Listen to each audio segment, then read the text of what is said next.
Body हिलाकर नाचो, कमर हिलाकर। अरे भौजी के संग भिखारी हिलेला। मेरा दिल ले ছোটবেলায় ভালুক নাচ নিশ্চয় দেখেছেন।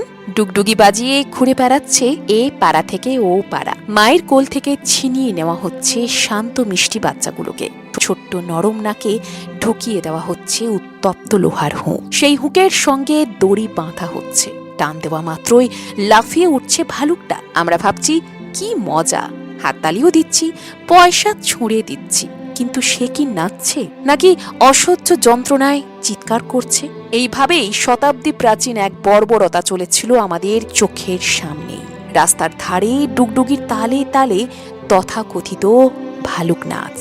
এই ভালুকগুলো আসলে স্লথ বিয়ার, ভারতীয় উপমহাদেশের শান্ত স্বভাবের বন্য প্রাণী।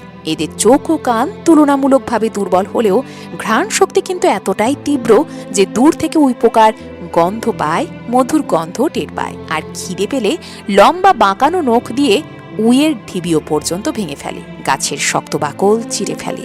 আর এমন নিরীহ প্রাণীকেই আমরা বছরের পর বছর ধরে নির্যাতন করছি শুধুমাত্র বিনোদনের নামে। 1972 সালে ভারতে ভারতীয় সংরক্ষণ আইনে ভালুক নাচানো নিষিদ্ধ হয়, কিন্তু বাস্তবে লড়াইটা চলেছে আরও বহুদিন। প্রাণী সংরক্ষণকারীরা অক্লান্তভাবে উদ্ধার অভিযান চালাচ্ছেন, একের পর এক ভালুককে মুক্ত করছেন লোহার হুঁক আর দড়ির বন্দি দশা থেকে। অবশেষে 2009 সালের পর সম্পূর্ণভাবে বিলুপ্ত হয় এই ভালুক নাচানোর প্রথা।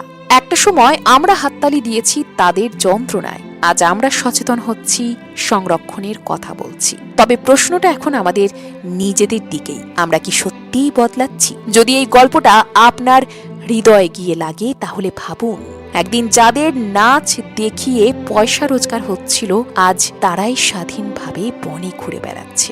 আমরা কি এদের সাথে একটা সময় বড় অন্যায় করে ফেলিনি? এই ব্যাপারে আপনার কি মনে হয়? মতামত লিখুন কমেন্টে।